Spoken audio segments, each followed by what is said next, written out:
There is nothing I hate more than meeting calls, but tomorrow I have booked some of the most important meetings I could possibly get.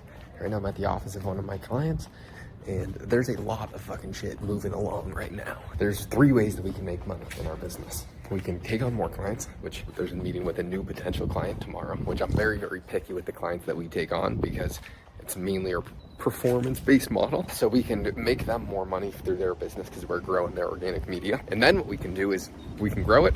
We have a fee when we take on a new client, but then it's if we make them more money in their business and we're actually getting them leads that close, then it's the sponsorship company, which is new. And that is now a huge portion of my income, which we just started, but it is absolutely crushing because we work with some of the biggest people in the business space and finance. So we're doing over 20 million long form business views right now, which is worth a lot to advertisers. And so I have had a very hard time of getting in contact with sponsor companies. So what I did is I started reaching out to every other agency that already has the sponsors and said, hey, I'll exchange all the sponsors I have. I will also pay you a fee if we close any deals. And so now I have 2 meetings with 2 agencies tomorrow, and I think I might book up a few more throughout the rest of the week to hopefully get a massive list of companies. And then we book out all sponsorship slots for all my clients for the next 6 months. If we just did that, everything would pretty much be coming together. That is the highest leverage thing I can do.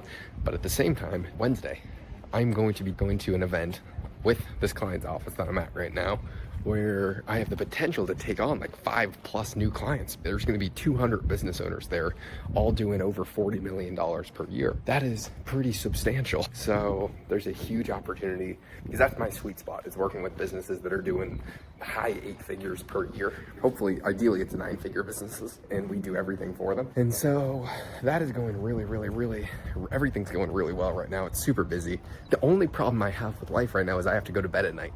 I am just so excited to work of every single second. Even making a stupid video like this right now, that means I'm not working. And so I did commit to do this every single day, and I really enjoy making these videos, especially because it helps me articulate what the focus has to be on.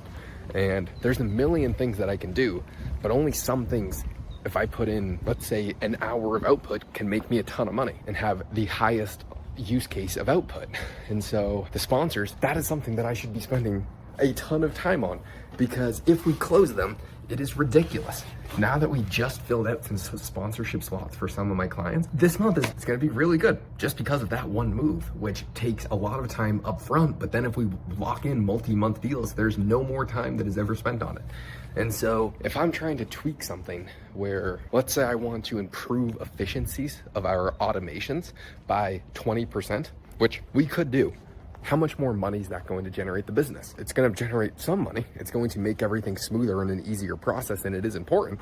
But if I spend that same amount of time finding companies to sponsorship with, how much more money is that going to generate the business? It's like 10 times more money than automating and having everything work crisper. That means my time should be focused on that. Same thing with getting new clients. I'm the only one in the business that can get new clients, and going to an event like I am on Wednesday has the potential to get a ton of clients and a ton of leads. Especially, I'm flying down private with my client and another person who has one of the largest advertising companies in Arizona.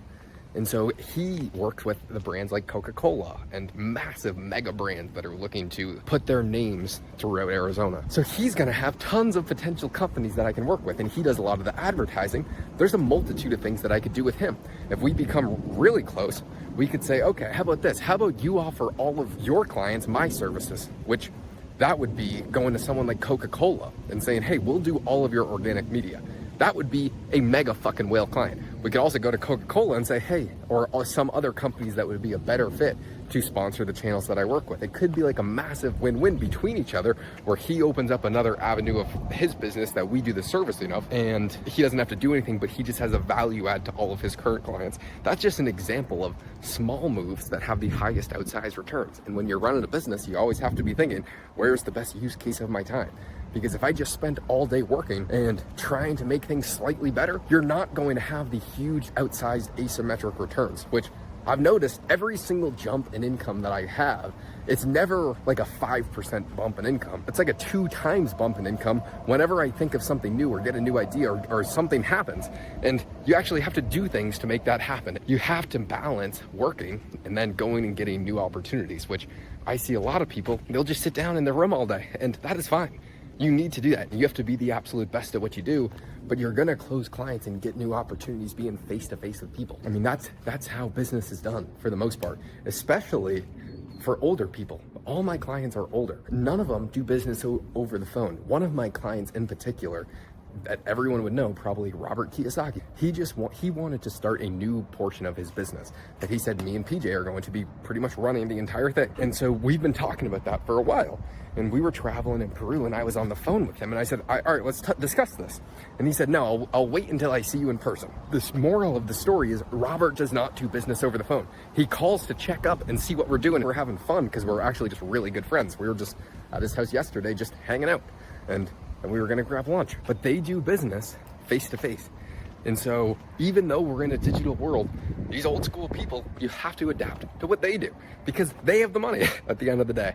And then we want to be becoming an integral role of their business. And you get that by having exceptional relationships and they start to trust what you have to say. So right now everything's coming together. The only thing that sucks is having to sleep at night. I'm eating only for fuel right now so I can be more mentally clear. And every single second of every single day is just flying by and there's so much stuff to do and there's so many opportunities and it's just awesome. It is really, really spectacular, the point of life that we're in. It's terrifying, but unbelievable. And so I gotta go get back to work.